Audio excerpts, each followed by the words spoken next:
So now we have the importance. Ahora queda clara la importancia del testamento, que si realmente no sigues este testamento, entonces terminarás en el fuego del infierno. Y es por eso que el profeta Muhammad sallallahu alaihi wa alihi dijo: déjenme escribir para ustedes aquello que, si lo siguen, nunca se extraviarán, porque sirve como una protección contra el fuego del infierno. Es el principio central de todas las religiones divinas que hayan existido sobre la faz de la tierra.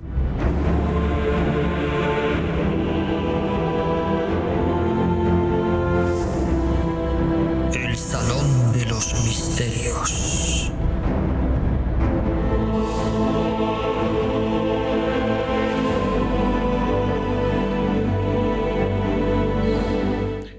Tomen asiento. Assalamu alaikum wa rahmatullahi wa barakatuh. Entonces, hoy vamos a tener una conferencia muy importante. Y es muy importante, es un tema muy importante y en realidad es un tema central para nuestra Da'wah. Es lo que distingue nuestro llamado y nuestra religión de cualquier otro llamado y de cualquier otra religión sobre la faz de la tierra,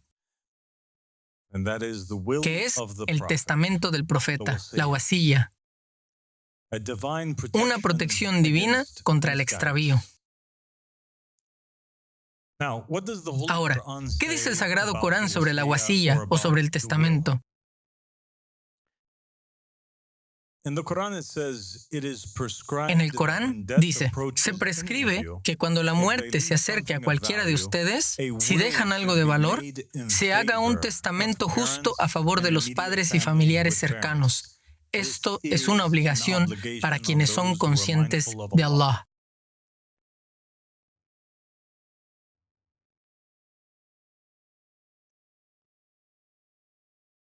Ahora, en los escritos de los sunitas, el grupo más grande de musulmanes, los que constituyen aproximadamente el 80% de todos los musulmanes del planeta, tienen muchas narraciones, en realidad, en las que el profeta Muhammad sallallahu alaihi wa alihi confirma la importancia de escribir un testamento.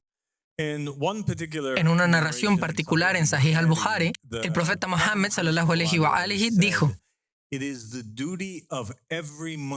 deber de todo musulmán que tenga algún asunto que deba registrarse en un testamento no permitir que pasen 2 noches sin haber escrito y conservado consigo su última voluntad y testamento.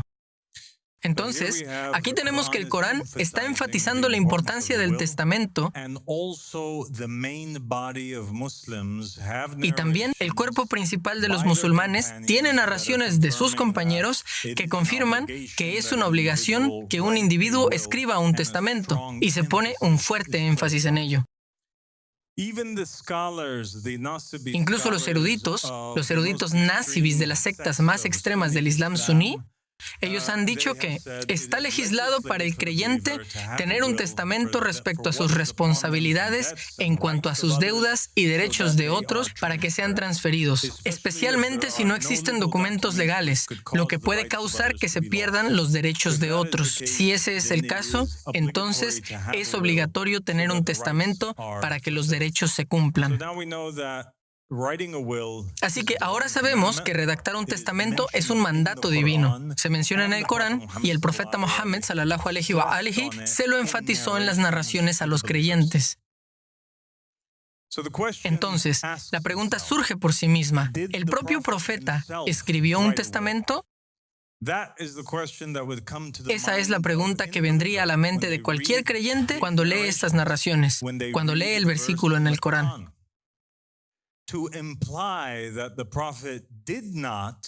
Sugerir que el profeta no lo hizo significaría que el profeta desobedeció el mandato de Dios y ordenó a la gente a hacer lo que él mismo no hizo. ¿Tiene sentido? En el Corán, Allah subhanahu wa ta'ala reprende a aquellos que dicen a la gente que haga cosas, pero ellos mismos no lo hacen. Allah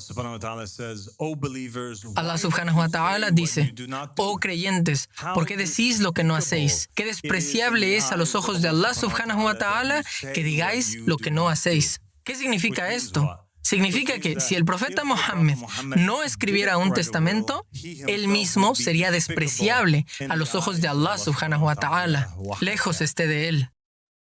Entonces, ¿cuál es la tragedia del jueves? Todo este escenario, toda esta cuestión de si el profeta escribió un testamento o no lo escribió, gira en torno a este jueves en particular. La calamidad del jueves o la tragedia del jueves, y se le llama así porque hay bastantes narraciones con los musulmanes, sunitas y chiitas, compañeros del profeta y la familia del profeta. Por ejemplo, Ibn Abbas dijo, jueves, y qué trágico fue ese jueves.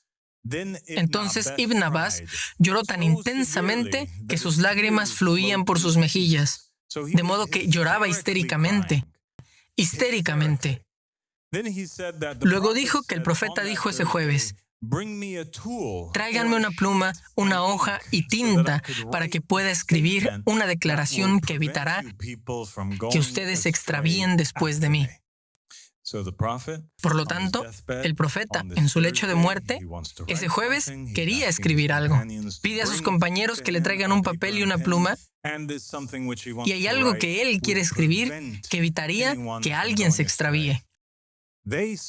Los compañeros que estaban presentes dijeron, en verdad el mensajero de Allah está hablando sin sentido. Sahih Muslim. En otra narración, Ibn Abbas también narra que, cuando se acercó el momento de la muerte del profeta, había algunos hombres en la casa, y entre ellos estaba Omar ibn al-Khattab, el segundo de los llamados califas bien guiados. El profeta dijo, acérquense y déjenme escribirles algo tras lo cual nunca se extraviarán. Omar dijo, el profeta está gravemente enfermo. Tenemos el Corán, de modo que el libro de Allah es suficiente para nosotros. Es decir, cálmate, profeta, no necesitamos nada, no te canses, no necesitas fatigarte, no necesitamos escuchar eso. Tenemos el Corán, todo está bien, cumpliste con tu deber. Sahih al-Bukhari. Ahora, Sahih al-Bukhari y Sahih Muslim son dos de los libros más confiables entre todos los libros de los musulmanes sunitas.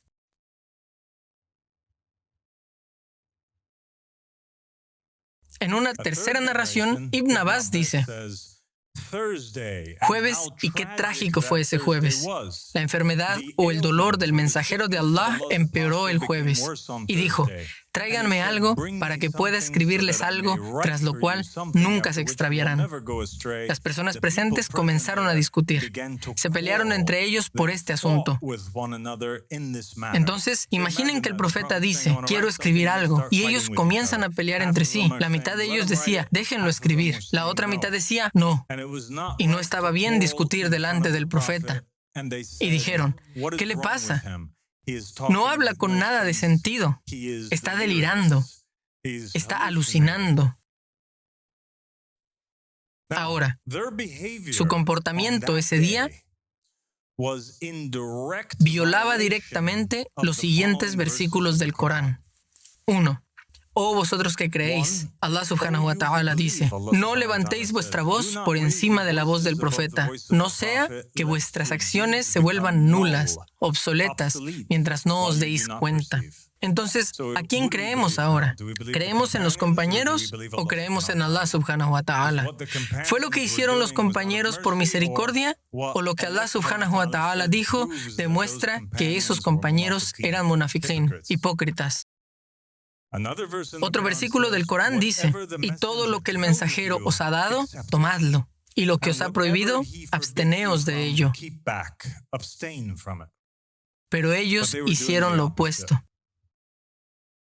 En otro versículo del Corán, Allah subhanahu wa ta'ala dice, pero sabed por vuestro Señor, no podrán tener fe hasta que te hagan juez en todas las disputas entre ellos y no encuentren en sus almas resistencia contra tus decisiones, sino que las acepten con plena convicción.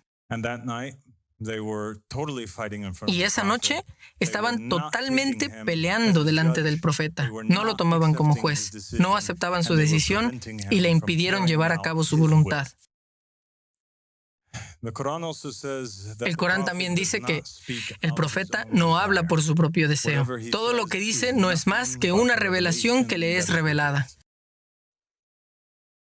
Ahora, las tres grandes preguntas que sacamos de esto son: ¿por qué querían impedir que el profeta escribiera su testamento?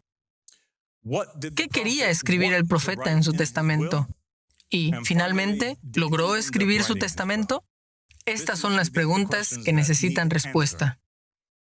Una narración lo responde todo. La narración del testamento. De hecho, tenemos un hadiz en Kitab al-Ghaiba por el Sheikh al-Tusi, libro 1, capítulo 26. El Imam Ali alayhi salam dijo: el mensajero de Allah sallallahu alayhi wa alihi dijo en la víspera de su partida de este mundo: oh Abul Hassan, trae un pergamino y una pluma y tinta. Luego, él dictó su testamento. Así que ahora sabemos que el profeta, a pesar de los intentos de los compañeros por impedirlo, de cualquier manera, logró dictar su testamento al Imam Ali. Hasta que llegó a las palabras: oh Ali, después de mí habrá 12 imames y después de ellos habrá 12 Mehdis. Y tú, oh Ali, eres el primero de los 12 imames. Allah subhanahu wa ta'ala te ha llamado Ali al-Murtada, Amir al-Mu'minin, el príncipe de los creyentes, el gran veraz, el gran distinguidor, y a través de ti la verdad será distinguida de la falsedad. Y te llamó al-Ma'mun y al-Mahdi. Estos nombres no son apropiados para nadie más que para ti. Oh Ali, tú eres mi sucesor y estás a cargo de mi Ahlul Bayt, vivos o muertos. De la misma manera, serás mi sucesor sobre mis esposas. Aquellas a las que dejes en mi contrato matrimonial me encontrarán mañana en el día del juicio, y estoy alejado de la que tú me divorcies. Y en el día del juicio, ni ella me verá, ni yo la veré a ella. Después de mí, tú eres el sucesor y califa de mi umma. Cuando la muerte se acerque a ti, transferirás mi sucesión a mi hijo Al-Hassan, el justo, el legítimo. Cuando llegue su muerte, él debe confiarla a mi hijo Al-Hussein, el puro y el mártir. Y cuando llegue su muerte, que la entregue al maestro de los adoradores, Ali Zayn al-Abidin. Y cuando llegue su fin, la transferirá a su hijo Muhammad al-Baqir. Y cuando la muerte se acerque a él, la transferirá a su hijo Jafar al-Sadiq. Y cuando la muerte se acerque a él, deberá dejarla a su hijo Musa al-Qadim. Y cuando llegue su muerte, la dejará a su hijo Ali al-Reda. Y cuando la muerte se acerque a él, deberá cederla a su hijo Muhammad el Confiable. Y cuando llegue su muerte, deberá entregársela a su hijo Ali al-Nasih. Y cuando llegue su muerte, deberá transferirla a su hijo Al-Hassan al-Askari. Y cuando llegue su muerte, la transferirá o la dejará a su hijo Muhammad al-Mustahfaz, el salvaguardado de la familia de Muhammad. Estos son los 12 imames, y después de ellos habrá 12 Mehdis. Cuando lleguen los últimos momentos del 12avo imam, cuando la muerte se acerque a él, la entregará a su hijo, que es el primero de los cercanos, y tendrá 3 nombres: mi nombre y el nombre de mi padre, Abdullah y Ahmed. Y el tercer nombre será Al-Mahdi, y él será el primero de los creyentes. Ahora entendemos por qué y cómo nadie se extraviaría si se aferrara a las palabras que él escribió, porque claramente designó ahí a sus sucesores. Y también obtuvimos las respuestas a nuestras 3 preguntas. Las 3 grandes preguntas. ¿Por qué querían impedir que el profeta escribiera su testamento? ¿Qué quería escribir el profeta en su testamento? Y finalmente, ¿logró escribir su testamento? Bueno, la respuesta a la primera pregunta, ¿por qué querían impedir que el profeta escribiera su testamento?, es porque querían usurpar su califato. Querían tomar el control del gobierno. Querían controlar a la umma después de él. ¿Qué quería escribir el profeta? Quería escribir los nombres de sus sucesores. Y finalmente, ¿logró escribir su testamento? Como vimos, sí, lo hizo. Él nunca estaría en violación y nadie en el planeta podría impedir que el profeta Muhammad sallallahu alaihi wa alihi cumpliera con su deber divino. Ahora, la Shura mayor y la Shura menor, la usurpación del califato y el rechazo del testamento. Así que hay una narración que demuestra lo que habíamos declarado, que hubo una conspiración y que el objetivo, detrás de querer impedir que el profeta escribiera el testamento, era robar el califato. No fue una conclusión que simplemente se nos ocurrió. Fue algo que dijeron los Ahlul Bayt alayhum salam. Más bien, fue algo que el profeta Muhammad predijo durante su vida. Dijo: ay de mi nación por la Shura mayor y la Shura menor. Se le preguntó acerca de ellas y dijo: en cuanto a la mayor, se celebrará en mi ciudad después de mi muerte para usurpar el califato de mi hermano y el derecho de mi hija. Ahí lo tienen. El profeta sallallahu alaihi wa alihi predijo, de hecho, que intentarían impedirle escribir el testamento y la razón por la que lo harían. Y en cuanto a la Shura menor, se llevará a cabo durante la gran ocultación en Al-Zawra, Bagdad, para alterar mi sunna y cambiar mis leyes. Así que debe haber una conexión. Algo que vincule a la Shura mayor y a la Shura menor, porque ambas se mencionan en la misma narración y ambas se llaman Shura. Por lo tanto, la Shura mayor era para rechazar al sucesor después de intentar impedir que el profeta escribiera su testamento. Y la Shura menor es la que tuvo lugar en Bagdad, en Irak, después de su caída.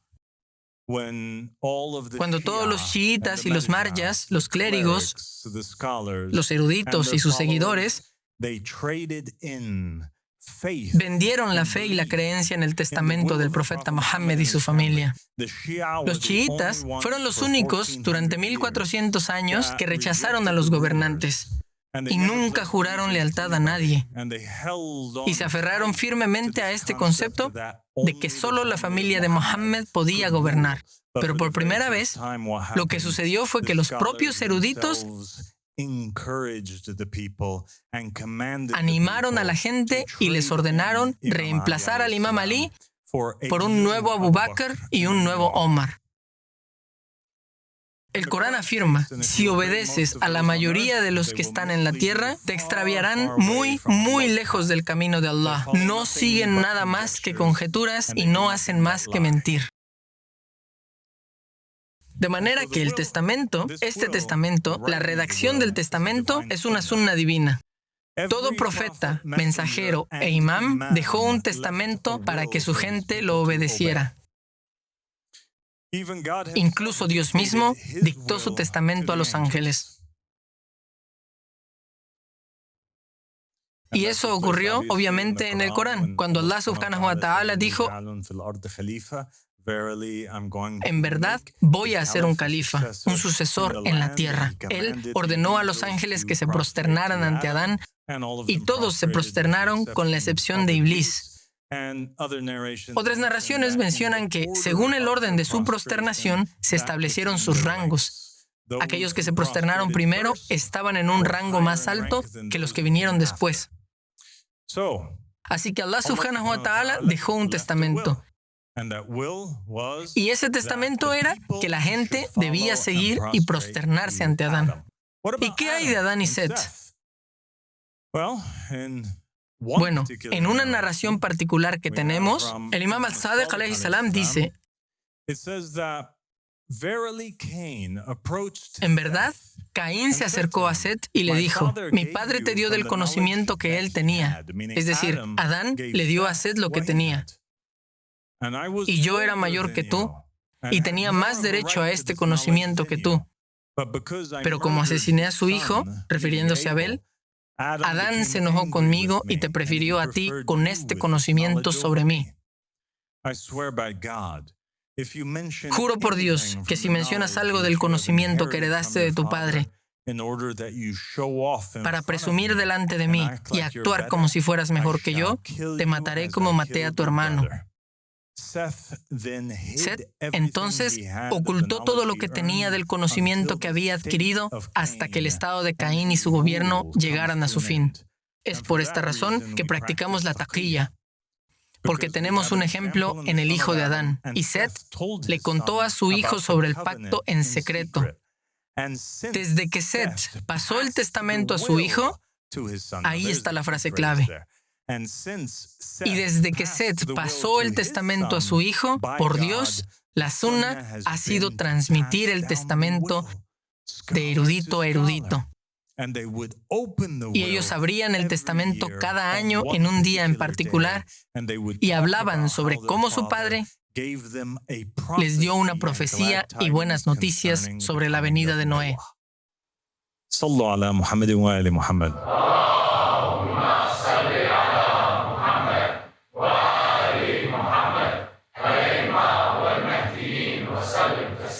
Por lo cual, aquí estamos buscando demostrar que sí, escribir el testamento, dictar un testamento, es una sunna divina que todos los profetas y mensajeros practicaron. Ahora vimos que Dios inicialmente dio su testamento.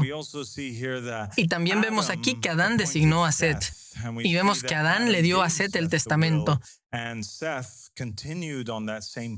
Y Seth continuó con esta misma práctica de transmitir el testamento de hijo a hijo, o de sucesor a sucesor, o de erudito a erudito. Y que Adán, en realidad, profetizó y mencionó a Noé por su nombre. El testamento de Noé. ¿Dejó Noé un testamento? En otra narración de Mohammed y la familia de Mohammed alayhim salam, el imam al-Sadiq alayhi salam dijo: Noé, la paz sea con él, vivió 500 años después del diluvio. Luego Gabriel alayhi salam vino a él y dijo: Oh Noé, tu profecía ha llegado a su fin y tus días se han completado. Entonces mira el nombre más grande, la herencia del conocimiento y las huellas del conocimiento de la profecía que están contigo. Observa todas esas cosas que heredaste de Seth y de Adán y pásalas a tu hijo Sem. Porque yo no dejo la tierra sin un erudito a través del cual se conozca mi obediencia y por quien se reconozca mi guía. Él será un medio de salvación entre el paso de un profeta y la llegada de otro. Nunca he dejado a la gente sin una prueba de mí. Alguien que llame hacia mí, un guía hacia mi camino y alguien que conozca mi mandato. He decretado que para cada pueblo habrá un guía por medio del cual guía a los bendecidos y que será una prueba contra los desgraciados. Él, la paz sea con él, dijo, de modo que Noé, alayhi salam, transmitió el nombre más grande, la herencia del conocimiento y las huellas del conocimiento de la profecía a Sem. En cuanto a Ham y Jafet, no tenían ningún conocimiento del cual pudieran beneficiarse. Dijo, y Noé les dio las buenas nuevas de Hud, alayhi salam. Entonces les ordenó seguirlo e instruyó a su gente, los creyentes, a abrir la huasilla, a abrir el testamento cada año, mirarla y que sea un festival para ellos. De manera que existe esta celebración sagrada que ocurre anualmente, una vez al año, donde los creyentes se reúnen en el festival de la huasilla. La huasilla es ahora súper importante. Dios lo ordenó, Adán lo ordenó. Noé lo ordena en una cadena ininterrumpida, lo cual se prueba a través de estas narraciones.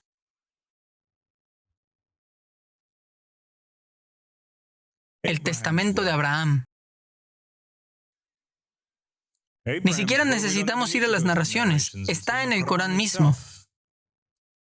En el Corán dice: este es el testamento de Abraham, así como de Jacob a sus hijos, diciendo, en verdad, Allah os ha elegido para esta fe, así que no muráis excepto en un estado de completa sumisión.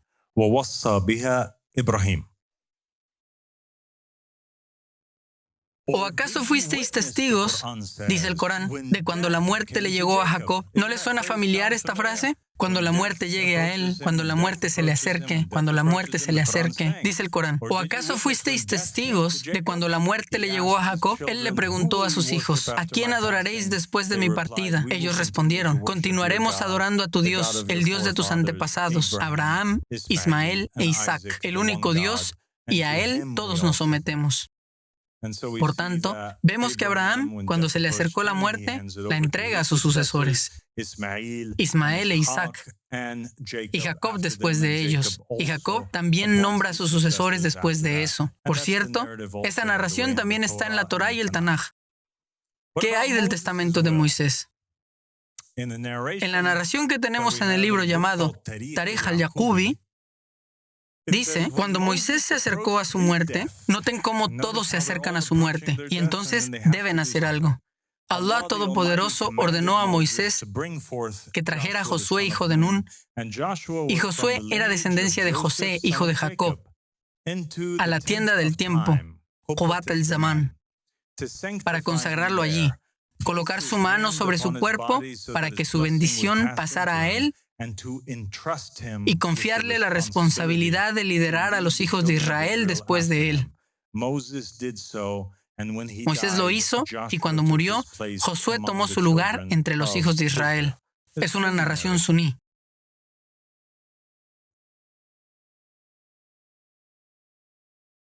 En la Torá, también encontramos que confirma la narración. Si vamos a los cristianos y judíos, ellos dicen, sí, esto realmente sucedió. Y tenemos aquí Números, capítulo 27, versículos 18 al 20. As Moses neared the end of his life, when the people had arrived at the Dead Sea, he had another conversation with God about his successor. Entonces el Señor dijo a Moisés, toma a Josué, hijo de Nun, un hombre en quien está el espíritu de liderazgo, y pon tu mano sobre él. Haz que se presente ante Eleazar el sacerdote y toda la asamblea, y dale el encargo en presencia de ellos. Dale algo de tu autoridad para que toda la comunidad israelita le obedezca. El testamento de Jesús. En una narración, el profeta Muhammad sallallahu alaihi wa alihi dijo, Jesús, hijo de María, hizo un testamento a Simón, hijo de Hamún al-Safa, o Simón Pedro. Y la Biblia lo confirma. Bien por ti, dice Jesús, Simón, hijo de Juan, porque esta verdad no te vino de ningún ser humano, sino que te fue dada directamente por mi Padre en el cielo. Dios es quien te eligió, Simón. Y así te digo, Pedro, eres una roca, y sobre esta roca edificaré mi iglesia, y ni siquiera la muerte podrá vencerla. Te daré las llaves del reino de los cielos. Lo que prohíbas en la tierra será prohibido en el cielo, y lo que permitas en la tierra será permitido en el cielo. Así que él se convierte en el legislador, se convierte en el hujja. Tiene en sus manos lo halal y lo haram, lo permisible y lo prohibido. En esta narración, el imam Ali alayhi salam dijo, los judíos se dividieron en 71 sectas. 70 de ellas están en el fuego y una se salva en el paraíso. Es la que siguió a Josué, hijo de Nun. Esa es la única secta del judaísmo que está en el paraíso. El sucesor, el Wasi de Musa, alayhi salam. Los cristianos se dividieron en 72 sectas. 71 de ellas están en el fuego y una está en el paraíso. Es la que siguió a Simón, el sucesor o el Wasi de Isa, alayhi salam. Por lo tanto, ahora queda clara la importancia del testamento.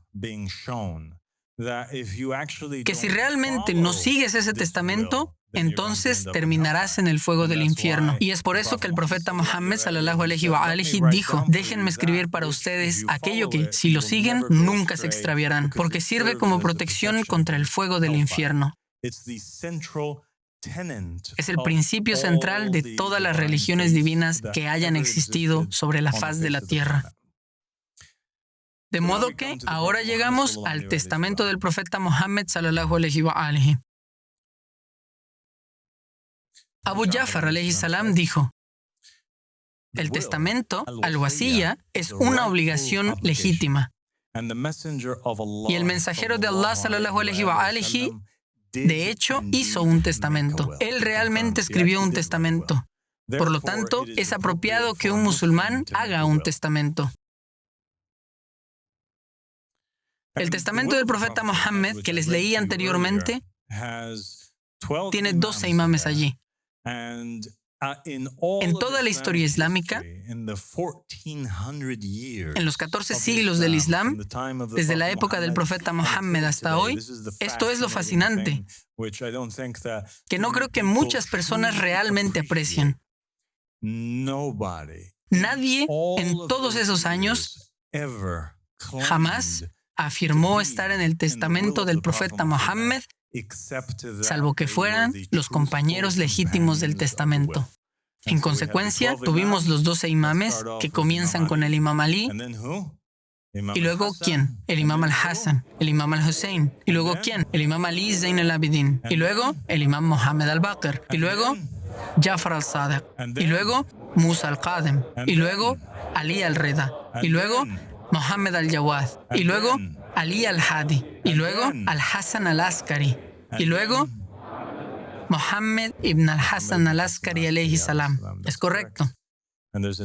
Existe una narración de los Ahlul Bayt alayhim salam que dice que cada persona que es miembro de la nación del profeta Mohammed sallallahu alaihi wa alihi es una obligación divina para ellos haber memorizado y conocer los nombres de todos los individuos que están en su testamento, pero no están obligados a conocer los nombres de los individuos que están en los testamentos anteriores.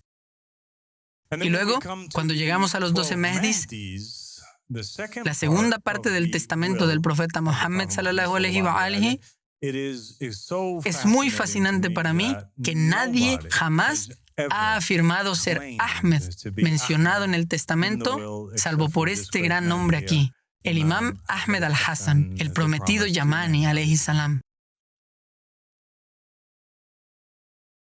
Y nadie ha afirmado ser Abdullah mencionado en el testamento salvo yo. Soy el único reclamante que lo ha estado reclamando durante los últimos 10 años.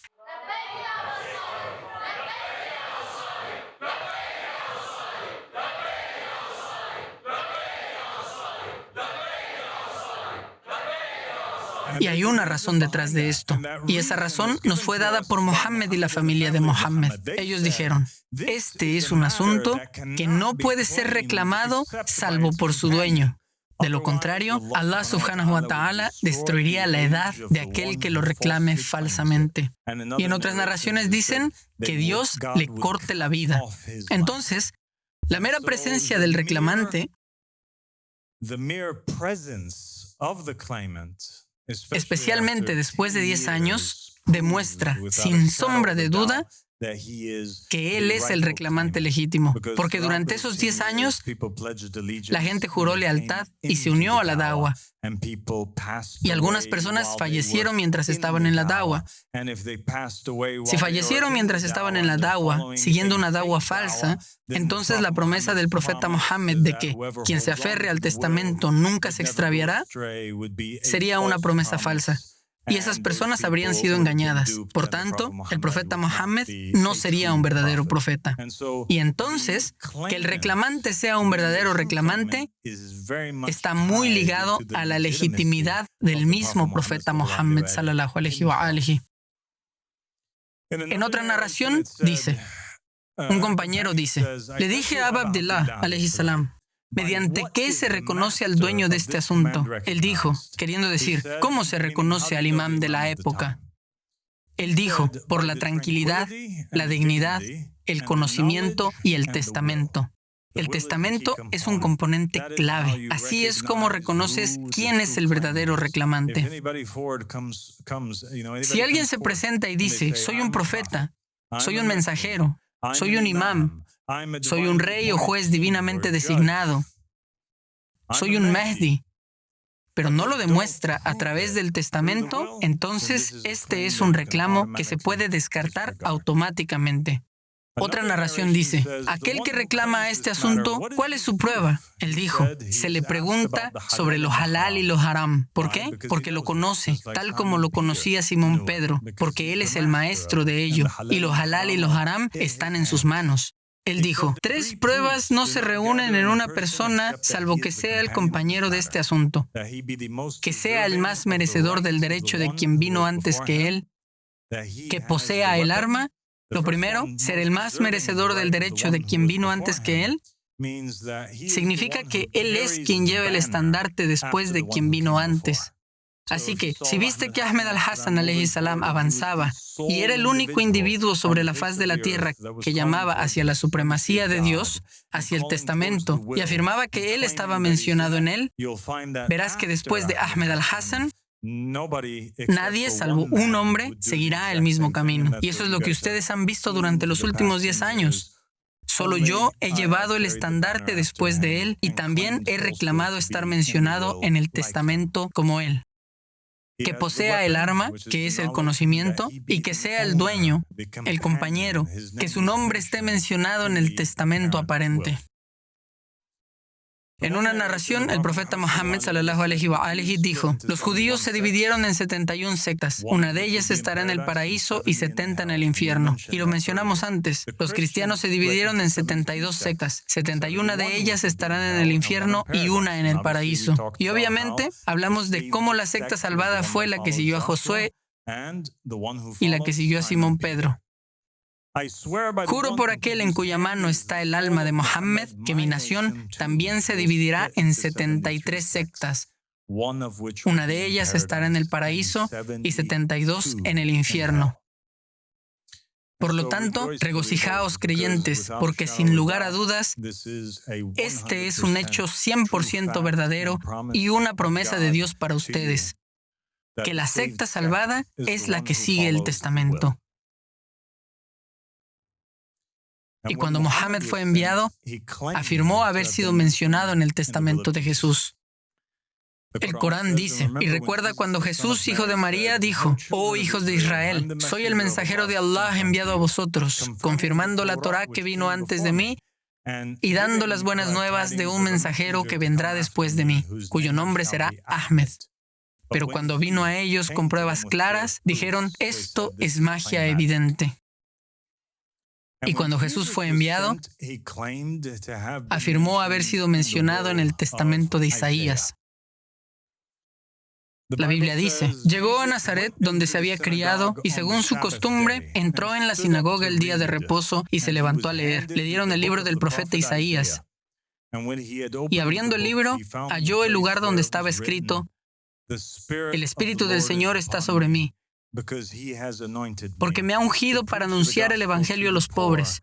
Me ha enviado para proclamar libertad a los cautivos y la recuperación de la vista a los ciegos, para poner en libertad a los oprimidos, para proclamar el año favorable del Señor».